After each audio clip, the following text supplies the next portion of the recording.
Hello, guys, and welcome to the series finale of the Penny Podcast. My name is Andrés. I'm in 12th grade, and I am the Coppell student media web producer. And I'm Yash Ravula. I'm in 12th grade, and I'm a staff writer. If this is your first time tuning in, the Penny Podcast is a weekly podcast that incorporates entertainment and interview elements. Please excuse our sound quality as we are recording this episode through Zoom. This week, our CSM highlight goes to Trisha Atluri for her article, Sweeping the Competition.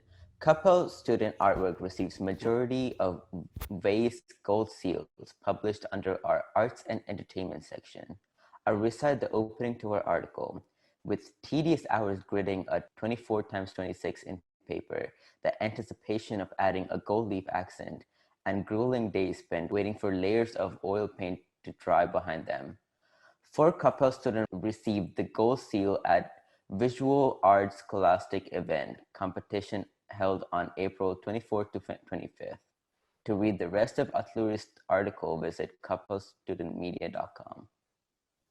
This week on One Shot, Epic Games, the games development studio behind Fortnite and Gears of War, revealed their Unreal Engine 5 demo to the public on Wednesday. With their engine being so commonplace throughout the video game industry, it's a really big deal every time they unveil a new version. This time was no different. With the help of PlayStation 5 hardware, they showed off a demo of what a game-running UE5 could look like. And let me tell y'all, it blew my mind. I have never seen such complex, detailed, and advanced graphics ever.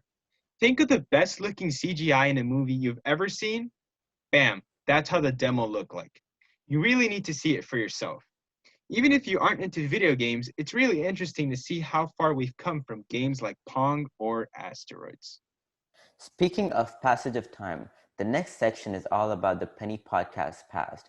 Here are some of the what questions which may or may not reveal some interesting podcast lore. Okay, I'm gonna start off. Since we've never discussed how it all started, what was your inspiration to start behind the Penny Podcast? Inspiration? I would say Spotify podcast had a big part in I guess kind of like the early days of the podcast, because I never really went on YouTube or like search stuff up on Chrome, which I probably should have on Google. Mm-hmm. So I just went to Spotify and like typed in podcast and listened to a bit of all like the top podcasts and kind of started thinking of like, all right, so it could the Penny Podcast could be this, the Penny Podcast could be that. So my inspiration was really like a mix of almost all the big podcasts that were around at the time. I would say probably the biggest one that kind of inspired me was this one called Future Perfect by Fox Media. And that one talked about, it was kind of interesting. It had its own theme and stuff, but it was kind of based in technology, but it still had a very interview angle. So I guess you can see how that kind of translated into the Penny Podcast. But in terms of like design inspiration and such, I would say that general like industrial / minimalist things that I've seen on Reddit and YouTube kind of inspired me, because I'm all one for like pure black and white stuff. So that's why I kind of made it that way. Just because that's what I was into at the moment. I'm talking about season 2, but with season 1, I actually didn't really have a hand with the design of it. I mean, it was Kelly Way, who used to be our editor in chief, and she kind of took the role of being like the designer, I guess you would say. And her vision was to make it, since it was our first season, I would say kind of playful, but still eye-grabbing enough, and kind of, it's still like almost formal in a way, even though we had Abraham Lincoln like bam right there in the forefront. But that's what her inspiration was. What is your behind the scenes role in the podcast? In other words, what processes did our audience not hear or see? So basically, my role was to find people to get on the podcast. So it was like a guest manager, but like with a formal title. I just took on the job because I was really interested in the podcast to begin with. And then like during the summer of 19, I I DM'd you and DM'd Andres and I was like, hey, so you host a podcast, right? Okay, how do I get into that? And that's basically how I got in. And okay, so I feel like this what I do is kind of difficult because I mean, apart from hosting, because that's another story, but it's just not everyone are willing to talk, and it was like my job to find who's willing to talk and who's like doing something interesting but like cannot talk, you know. Yeah, you think that people would want to would want like a platform for them to talk and speak about anything, right? But it's really not that way. Strange. Yeah, it's really not that, because people are willing to talk. People want a platform to talk, but sometimes they just can't get themselves to answer our questions the way we want them to answer, you know. Yeah, you're right. And that was the first frustration we faced in the beginning. I think after that we kind of like mellowed down about how we bought in people. Hmm. Yeah, the thing is, season one of the podcast, I'm going back in time a little bit, but that was almost like exclusively psychic members. Hmm. So it wasn't until, Yash came around and we started doing people outside of the psychic, people who aren't necessarily used to having their opinions out there.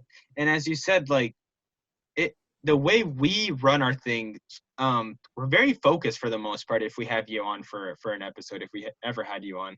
Um Interviews, discussion, like there's always a topic, there's always something to talk about. And because of that, like because we're so kind of specific, I guess you would say, people kind of have like a hard time coming up with enough things to talk about, I guess you would say. um and that's not their fault or anything, or our fault even. It's just kind of how our brains work in the moment. Just right now, like I'm running through things in my head like as we speak. A lot of people, that thing doesn't come to them as easily, and it didn't for me. It still doesn't for me. So I still have trouble like coming up with things when something's up. You know what I mean? Yeah. Um, yeah, you're right. It's not easy to come up with answers and come up with the right terminology for the answers as someone's asking you questions. Like even if someone like even I did an interview for KSBY, um, she was asking me questions and I didn't know how to answer that without like stuttering. And I think it's our job to like kind of manipulate them into talking more freely. Hmm. Yeah. Yeah, yeah. Having kind of like I guess you would say open and safe environment for them to kind of discuss about whatever they would like, talk about whatever they would like to, I guess you would say. Yeah, Um, I think so far we did a really good job with that. Like this, especially this year. I don't know about last year because we mainly focus on people from the sidekick, the staff from the sidekick. But this year, like most of the interviews we did were really successful. I mean, there are like a few obvious ones, which are not that great. hmm. Yeah, Yeah. there were a few duds, I guess you would say. Mm-hmm. That's one of the questions that'll come up in a bit. But as you mentioned, like how successful we were in interviews. Yeah, I don't think that I know of. There wasn't a time that someone like made us stop and was like, "What the heck are y'all asking me?" Like, Yeah. like you're trying to get something out of me. That never Mm-hmm. happened, and that's something that happened to me as because it's different. The role of a reporter. When I used to write for the Psychic, that happened a lot. People when you're coming up to them as a reporter, they're like they'll question you sometimes. But when it's podcast, it's like they're the center of the show. So what are they gonna Yeah. do? They like it. Yeah. Um, yeah, especially except those few ones which are where the person did not say the right thing, or it just wasn't a fun interview. I Hmm. think except those, we did a pretty good job. They didn't, no one like questioned our like authority yet. Yeah, it's interesting, and the funny thing about that is that we aren't like official in a way. You know what I mean? Like we aren't like a source on Spotify or something like that. Like I Hmm. consider ourselves like a voice, but I don't consider ourselves to be like this Joe Rogan type, this dissect podcast type. Like you can come on our show and you can talk, and that's what people did, and I feel like that's because we didn't have like this grand thing about us. We were just kind of running our own thing. Hmm. On that note, what are some of the hoops we had to jump through in order for the podcast to run smoothly? Ooh, a lot of them. Yeah. I would I mean, you, say you start because you're the one who not invented, started the podcast. So what was like your initial like hoops you had to jump through? um I'll start off with the name. Uh the Penny Podcast. A lot of people don't know this, but its original name was supposed to be A Penny for Your Thoughts. And that came up with in a conversation with me and Kelly Way. Uh and from there I was like, huh, okay, A Penny for Your Thoughts. And then I thought of a penny, and I was really into coins at that moment.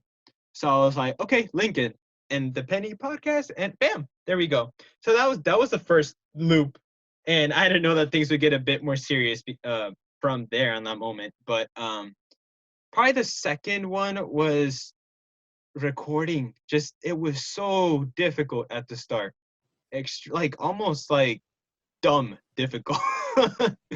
um, and that's not blaming literally anybody. It was just Mm-hmm. noises, because Okay, yeah.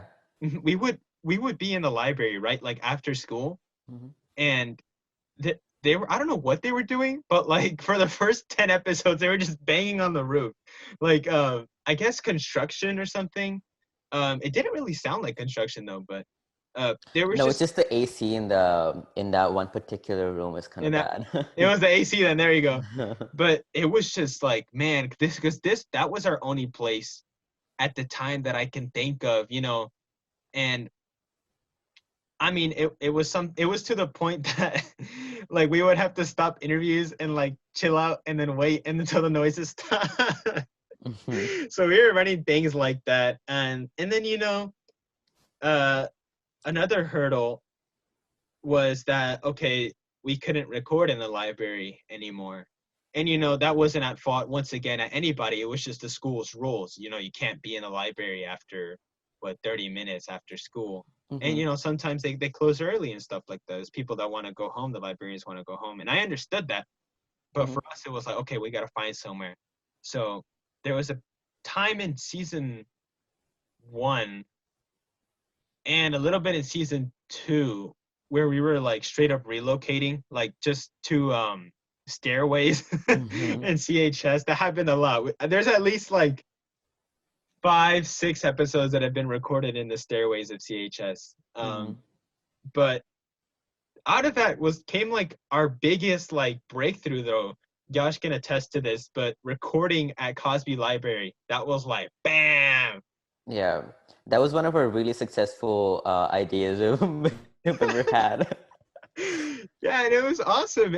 As I said before, like I don't consider ourselves to be like this big thing, official, whatever. Mhm. Because uh, I don't We're want to we're in look. high school and this is just conversational. We're just talking to them and finding out stuff about them. So it's not really like those hardcore podcasts.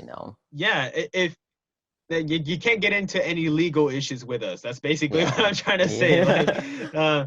but just recording at the library at Cosby, we had our own little room, and well, it wasn't actually very little. It was way too big for It was us. really big. It was a big conference room. Yeah, and it had like the ergonomic like Herman Miller chairs and stuff, and the Mhm. giant desk and a TV, and like, and then there was like the wall like going into and the doors going into the room were glass, so everyone could see what we were doing.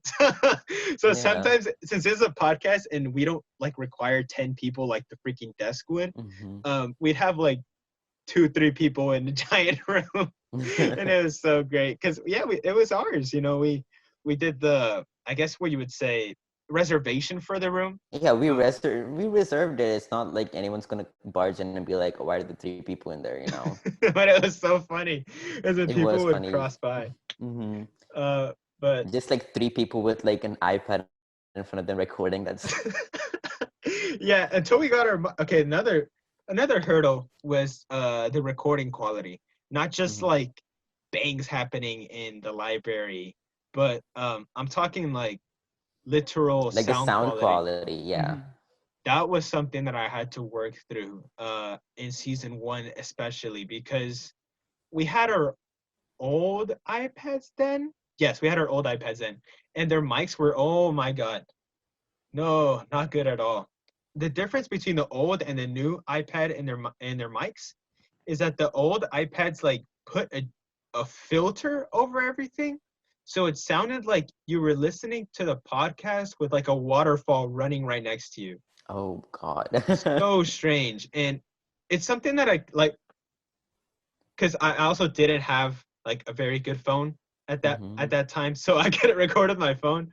So it was like that's what we got. And we worked through it. Like it was fine, but it was a hurdle like trying to make it sound good on GarageBand. But I ended up like just tweaking with the I guess you would say that the modifications, the knobs Mm-hmm. and the stuff to make it Yeah. sound more like not being right next to a waterfall.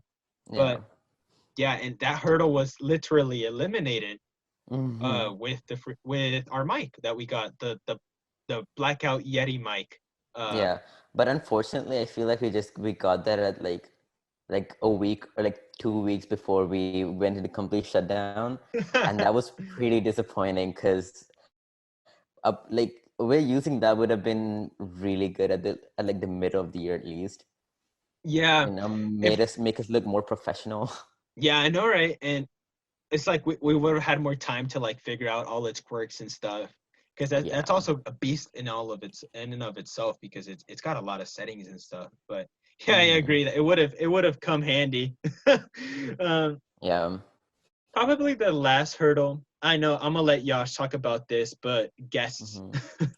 Oh yeah, guests were, like I said before, guests were a big part of season two. So not, I just had a hard time getting people. Like most of them had a life of their own, and they wouldn't answer me.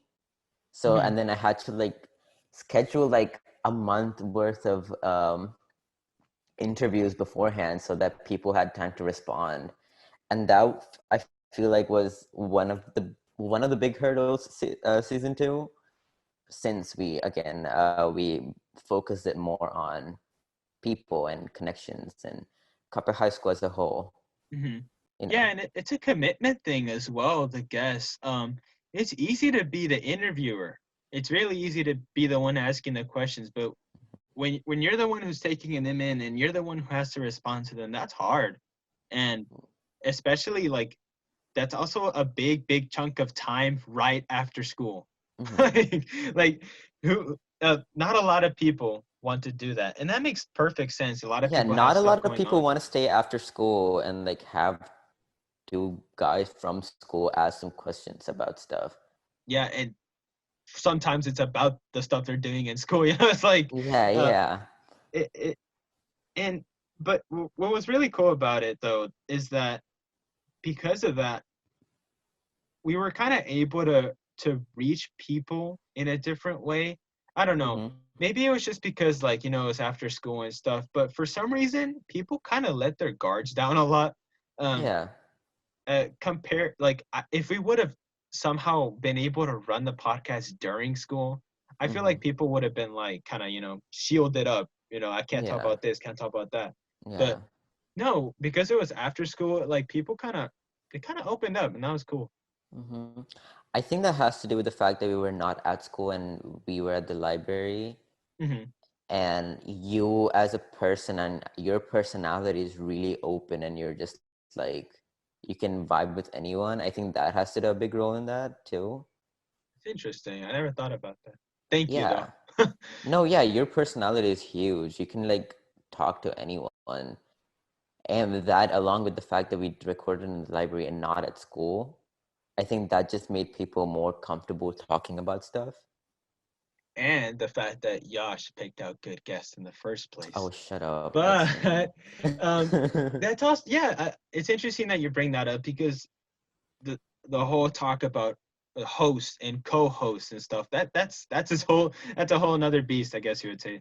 Um, and I never tried to be a host who would kind of latch onto stuff and pick at stuff and pry. That's never something that I wanted to do. And I'm glad that no one ever like, you know, said that I was doing that because I've listen to some podcasts, like, you know, that it's just like, man, like, this is kind of controversial. Like, you're the host, you're the one who's controversial, not your guest, because you're the one who's kind of coming at people for reasons that, you know, just doesn't need to happen. Yeah. So yeah, it's just interesting how, like, it sometimes depends on how the host behaves himself or herself.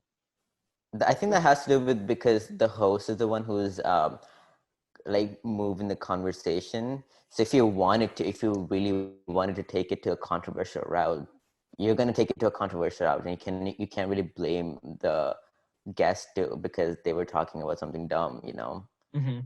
I think we did a pretty good job with that because we didn't really go to a controversial level. We talked about like people's life, like being Hispanic with this one girl and stuff like that, but we never went into like the controversial territory where it's kind of like bad to, you know, like as a Yeah, high school podcast, we can't really talk about that. yeah, and at that point, yeah, as you said, like, it's on the host at that point. Like, it's your fault. Yeah. um, but speaking of, like, not so great things, what was the most difficult episode to record and why?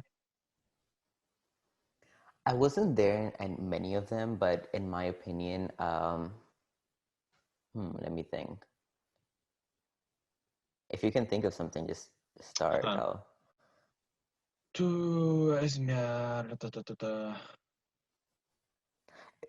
This wasn't difficult. I just feel like we just you just because I didn't host a podcast, but um, one episode with our social media editor. Mm-hmm. Yeah, Oh, that one. where you had to re-record it in her car. That was pretty funny, but also that was pretty difficult to navigate through because weren't you guys like coming for people on Facebook? Yeah, so that one, yeah, for those who don't know, well, actually, you wouldn't know at all Yeah. because we re-recorded the episode. But the one with Anika Ravula, our social media editor, we did have to re-record. The reason being was that, you know, Gen Z kids, they kind of talk differently, they kind of see things differently.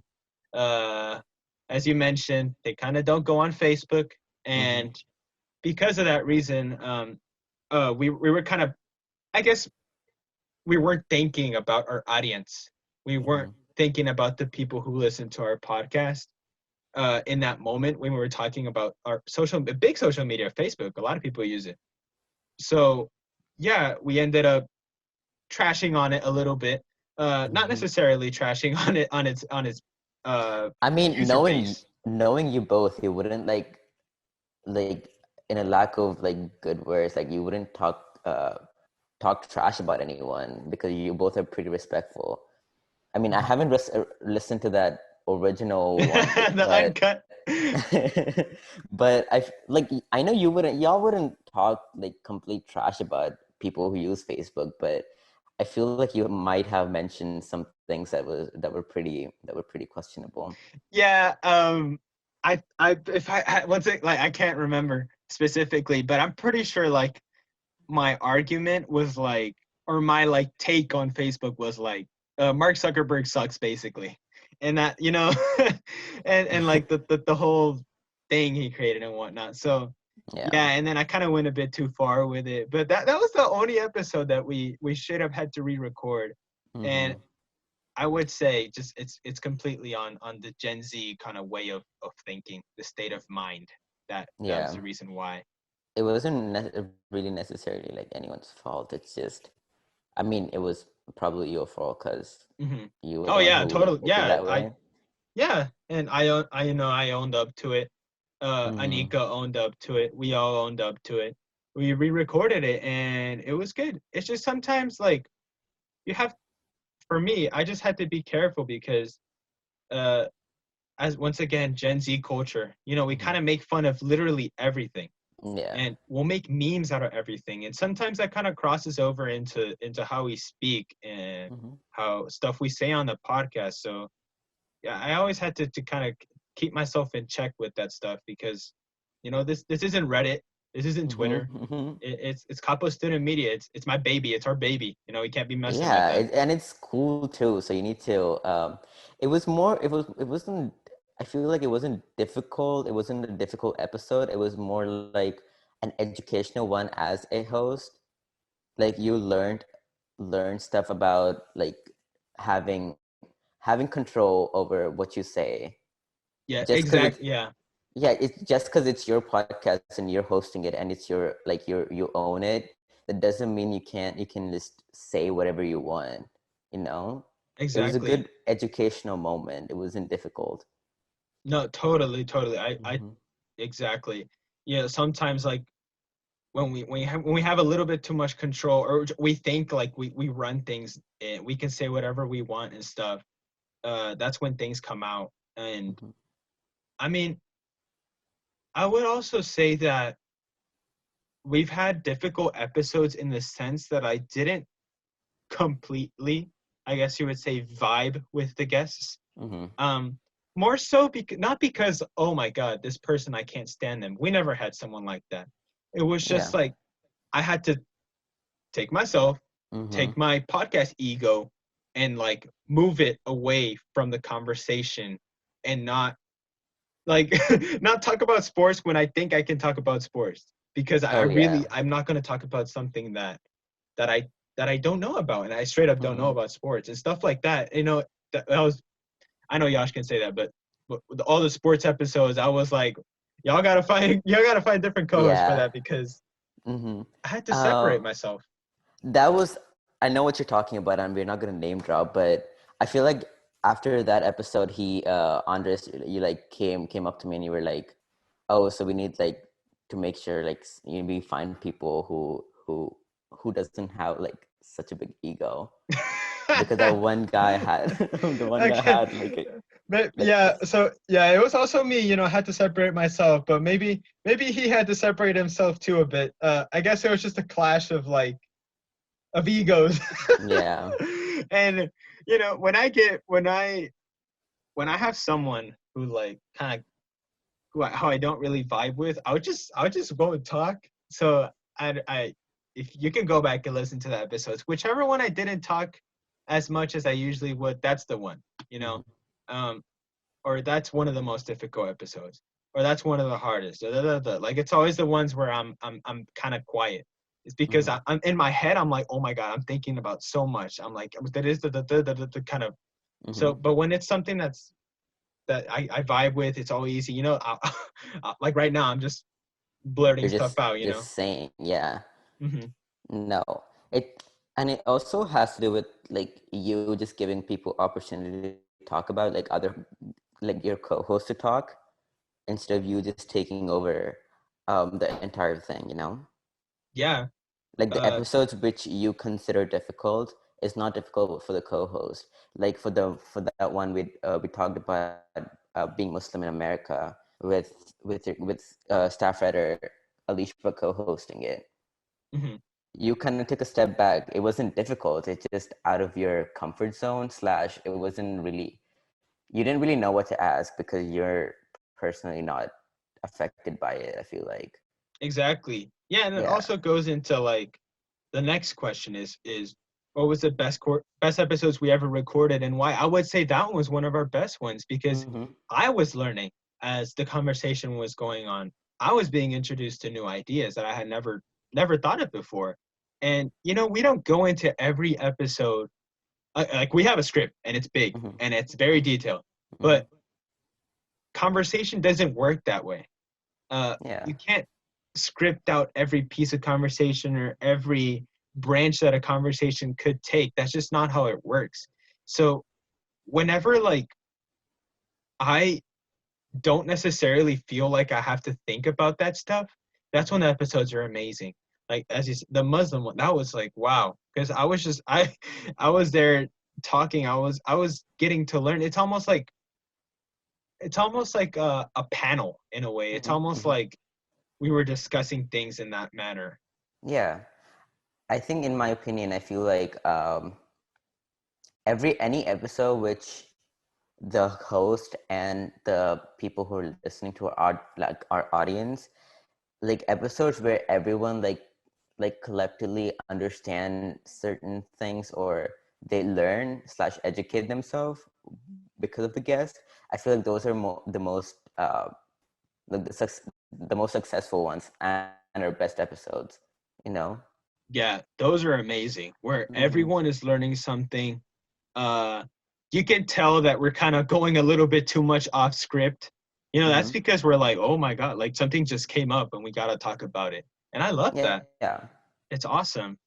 Um, that has to do with good like being a good journalist, because not everything goes with what we planned. Everything kind of just might fall apart based on this one thing they said, and we have to go into that.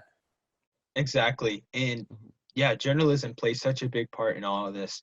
Um, honestly speaking, I even though I don't write anymore, Mm-hmm. um, the scripts and stuff, like the way we had to set things up, and as you said, like the way we had to kind of take control of situations in a manner that so things didn't go south, right? Mm-hmm. Um, yeah, I mean that's journalism. That's really what that is. And so in all my podcast run, I would consider myself more of a journalist than a podcast man or a podcaster. What is your biggest takeaway in helping me out in the podcast? I kind of learned. I feel like if I say this, people are gonna like raise eyebrows, because I'm not a really chill person. If something goes south, I panic. But I think learning from you and just learning from this experience, just kind of like it it helped me be more calm when something didn't go right, because we've had guests who like didn't say the right thing, or we've had guests who wouldn't respond, and like if the episode is due that day, and I've had problems with like reservation and everything, because I like straight up forgot to reserve like a place, and we had to like makeshift at a corner of the library, and we had to record stuff. Mhm. So it kind of taught being in the podcast and like helping out with you, like you're like the most chillest person I've ever met. It kind of like made me realize that I need to like take a breath sometimes, and just be like just go with the flow. Not everything will go on schedule, and it's not everything will not fall into the right things, if that makes any sense.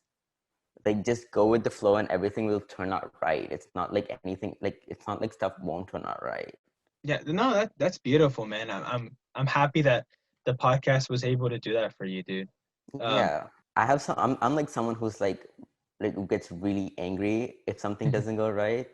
Like if I start a project, if I start like an art project and it doesn't look the way I want it to look, I just abandon the project. and I'm the one who's just like, eh. Yeah, you're kind of just like, okay, I mean, it has beauty in its own thing kind of person. Yeah, for better or for worse, right? Maybe that No, that yeah. that mindset is not good during AP exams, and I can attest to No, that. it's but really not. but I don't know, man. Like, there was just so many good things that we took from the podcast, so many good experiences, so many Mhm. people that we met, so many days spent on it, Yeah. nights editing, getting guests to be on the podcast talking. Like, it was such a good experience.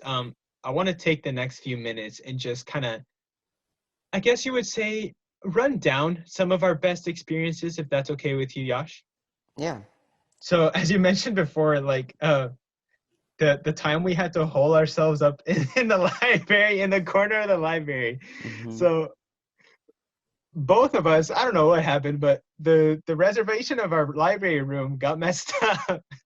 No, And I we just were straight up didn't do it. I just forgot to do it. I thought it was your turn. That's funny. That was a Uh Christmas podcast, if you remember. yeah, the Christmas special. And Yeah.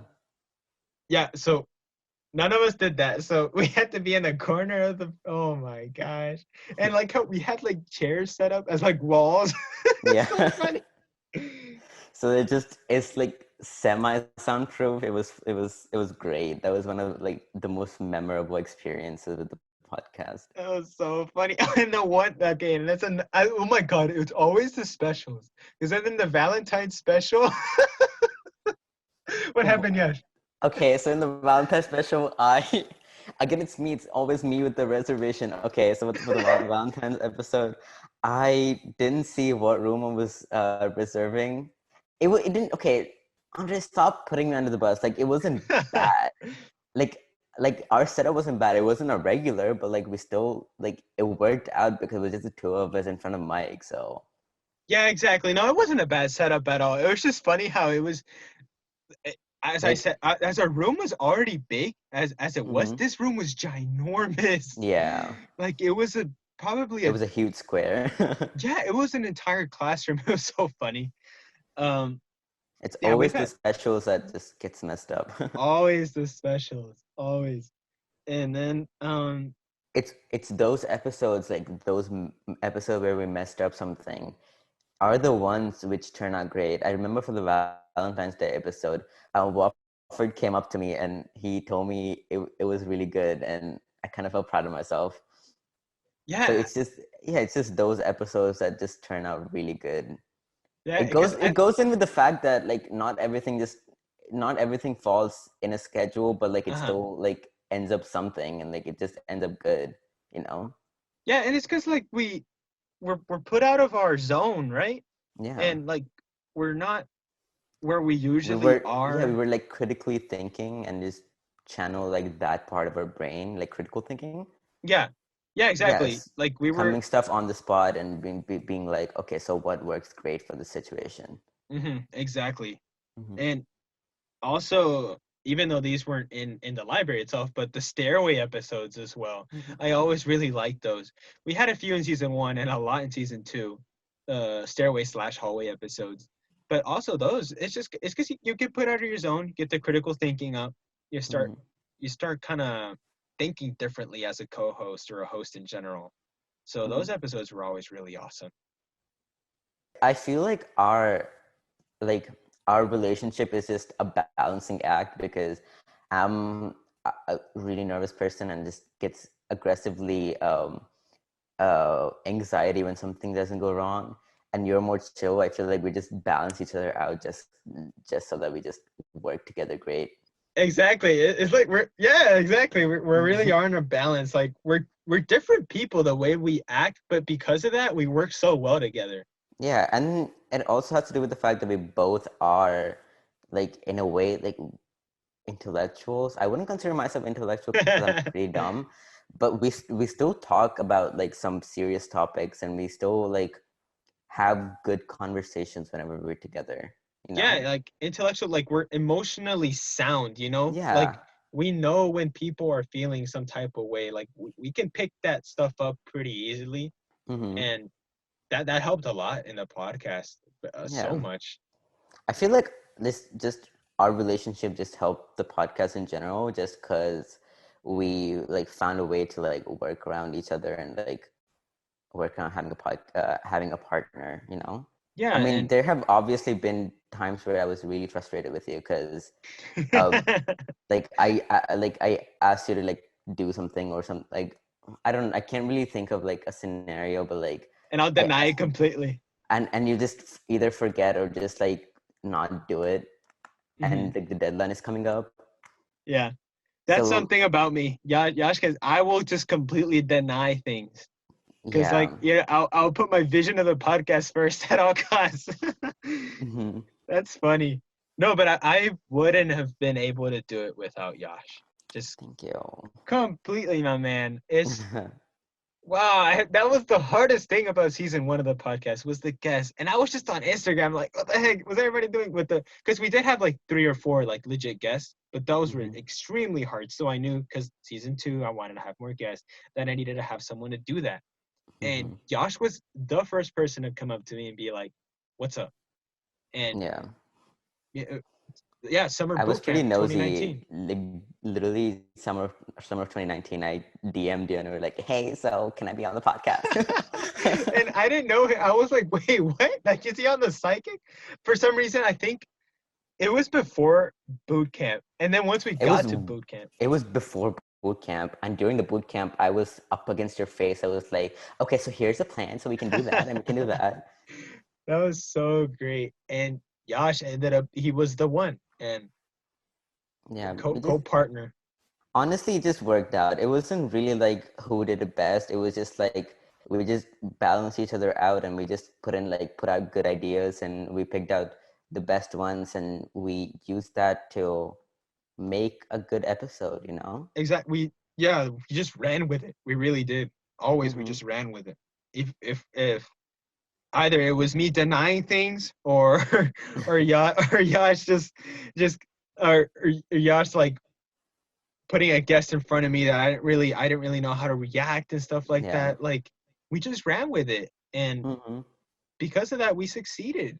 We And did succeed. We just put out great content, even if it just was out of your comfort zone. You kind of like manipulated the way you think just to fit the podcast, and that's a great host's mind, you know? man, Yeah. thank you, Yash. I mean, I could go into the complexity and the nuances of some episodes, but that would be like a 4-hour episode. Yeah. Just yeah, sometimes I did kind of put some double meanings into certain episodes. Mhm. I will let out a secret right now. When we had the being Mexican episode, that was a double meaning episode because um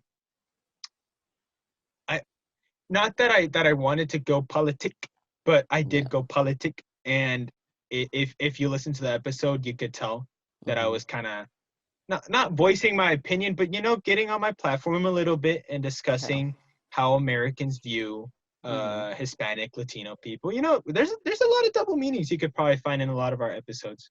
Yeah. It's it's not bad. You didn't go into straight up like accusing someone of something, you know? Oh heck, yeah, I wouldn't. That's what Twitter's for. You didn't straight up go accusing someone. Even the guest Juliana, even she didn't straight up accuse anyone of anything. She was just like, okay, here's my opinion. Here's our opinion as to Hispanic people. Mhm. And Here's the thing, you know. yeah, it was awesome. And even I'm Hispanic, so so Yeah, I have that that's what connection. I'm saying. Like two Hispanic people just talking about their experiences. Yeah, and even when like the people like we had a Mormon on the show once, Mm-hmm. Tyler Rose, and even then like I would say that one was also a double meaning episode too. It This word I hate how it's kind of been uh negatively seen nowadays, but critique. For me, it was almost a critique on religion in a good Mm-hmm. way, in a fashionable, like, okay, let's run this down. Not a critique as an religion bad. That's Twitter Yeah. way of thinking. Mm-hmm. That's quick fingers way of thinking. But it was Mm-hmm. so awesome. You could go back and you can see that. You look at the topic of the episode, and then you listen to the episode, and you see that the stuff got a little bit complex in some of them. Just because we're teenagers, Yeah. or and we let stuff out, and we voice our you know what because we had a safe and open environment with the Mm-hmm. podcast. We were able to voice our stuff out really well. I feel like you being like even a little religious just had to do with do with it, you know? Yeah, exactly. Because Mm-hmm. I'm all one for critiquing the stuff about me and stuff about my Yeah. culture or my Mm-hmm. religion or whatever, and getting the chance to do it about other people and stuff. It was just so cool. Um, Even for the Awesome. Christmas episode, I didn't really like celebrate Christmas, but I thought I bought like another opinion, like as a non-Christian who like actually enjoys celebrating Christmas and just the whole vibe. I feel like that just bought like a different opinion. Yeah, Like, exactly. hmm And that's awesome. I didn't come for being like I didn't come for like being Catholic or being Christian. I just Mhm. I was just like, okay, so I love Christmas. I love the joy. I love like spreading love and like the warmth of like the Christmas feeling. Yeah. And I just voiced that, yeah. And that, my friends, is what nuance is called.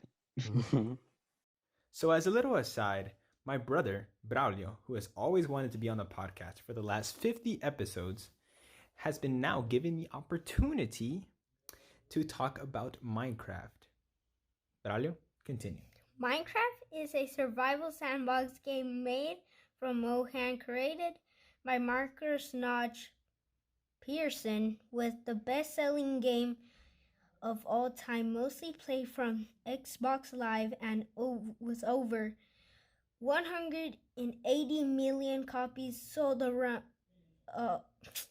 across all platforms, and over 120 million monthly active players. By 2019, in Minecraft, players explore a blocky, procedurally generated 3D Minecraft has been critically acclaimed, winning several awards and being cited as one of the greatest, most influential games ever. In 2014, Mohan and Minecraft intellectual property were purchased by Microsoft for US $2,005 billion. A number of spin-off games have also been produced, such as Minecraft Story Mode, Minecraft Dungeons, and Minecraft Earth, and social media parodies, adaptations, merchandise, and annual Minecon conventions played large roles in popularizing the game. My favorite server is Mineplex. There's over 2 million playing players on Mineplex. Players make more money online servers than usual. Minecraft and Microsoft had made some money from these past years, but because COVID-19, Minecraft education came out for free until June 2020. But yeah, I really like online servers. Awesome. Thank you, Braulio. And I hope you, the listener, has learned a bit about Minecraft, its servers, Microsoft, and Mojang. Awesome. Thanks. So, because it's our last episode and you literally birthed this baby, do you have anything to say to, our guests and your experiences or anything? Yeah. I have a little monologue I want to get out there. So whenever That's a big something one. yeah, it's not so little. It's scripted, because I don't want to mess things up. So Yeah. Yash is seeing it right now. Yeah, this is live. I'm not gonna cut this at all, even if I mess up. No, So, yeah, it's just you being open. yeah, open. Yeah. Oh, I'm nervous for the first time on the podcast. Okay. So whenever something is done every week, every day, it becomes routine. That's what the Penny Podcast became for me. Ever since the podcast's first episode in January of 2019, I've had the pleasure of being involved with each and every episode, from our roundtable discussions to our one-on-one interviews. That amounts to a lot of co-hosts and a lot of guests. As I alluded to in episode 48, our senior special, I am not very sociable. I wouldn't go as far as calling myself introverted, but as I stand right now, I don't go out of my way to meet new people or partake in social interactions. Strange, right? An ex-reporter for The Psychic turned self-titled podcast man being unsociable? How does that even work? Well, I don't know myself, but I know that the podcast has helped me navigate my feelings towards social interactions with people, to the point that I can now easily determine when my social anxiety is about to flare up.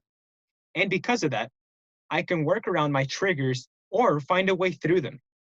I still remember to this day when I had my first real anxiety attack. It was at a mall and I was with my father. It was summer and I had no job. Due to the unhealthy amount of once again, this is not gonna be cut, nothing cut. So, due to the unhealthy amount of antisocial, existential, and gloomy thoughts I was bottling in, I snapped. I didn't know I could cry in public.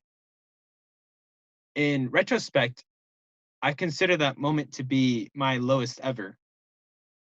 I didn't ever want to feel that way again, so I set up walls. two main defenses: my job and the podcast. Two things that involve mandatory social interaction. Two things that pushed me to confront my social anxiety head first. So I'm here, providing insight at the end. At episode 50, explaining how I created my own therapy. And most importantly, I'm happy that it worked. I'm happy that I was given this outlet to talk, laugh, and feel. I'm happy that it became a part of my routine. Almost tears, almost cried. Almost cried. I am teary. Did you My hear voice that? started cracking. I'm already like tears. It's coming out. It's coming out. I'm trying to like hide it in. Just conceal, don't let them know. But thank you, Yash. Thank you so much for helping me. No, I'm gonna cry. This whole experience was great. I feel like I kind of relate to what you said too, because I also like have to deal with a lot of like social like anxiety and stuff, and just being out there. Oh my God, don't cry. I'm actually crying. I know you are. Oh no, that never happens. Bro, It's hard for me to cry. I know, you just don't make me cry. Anyway, it's just the whole experience with like, even by being with the psychic and like helping you with this like this project, and it was just great just to hear from everyone and just critiquing, and you just being that stupid person you are.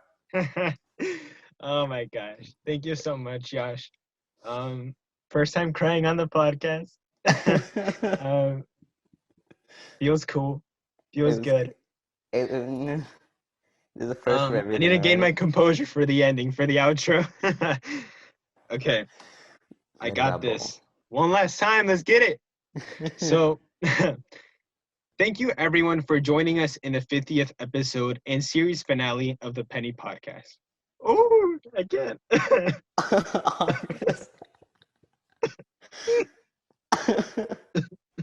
Bro, this is so funny, yet I'm crying. Oh my God. Deep breaths. It's gonna be okay. Deep breaths. We'll take one sentence by one sentence. That's funny. So you gain enough composure and then you say it.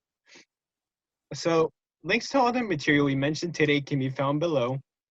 Be on the lookout in August of this year, as there is currently a spiritual successor to the Penny Podcast in the works. I had a hand, and Yash, in helping its team craft it from the ground up. We are both very excited to see how it turns out, and I hope you are as well. So instead of seeing y'all next week, oh my God, I'm gonna. This is so funny. Oh my God. I'll say goodbye. This was great. So take care. Oh my God. Andrés, you really. I gotta snap. I gotta end it. It's gotta end. The series finale's gotta end. Thank you, Yash. Thank you. Love you, man. Stop. Stop making me cry. Bro, I love anyone who ever listened to the podcast and supported it. Thank you so much. Oh my God. Thank you so much. Man, this is funny. But yeah, I'm a snap. 3, 2, 1.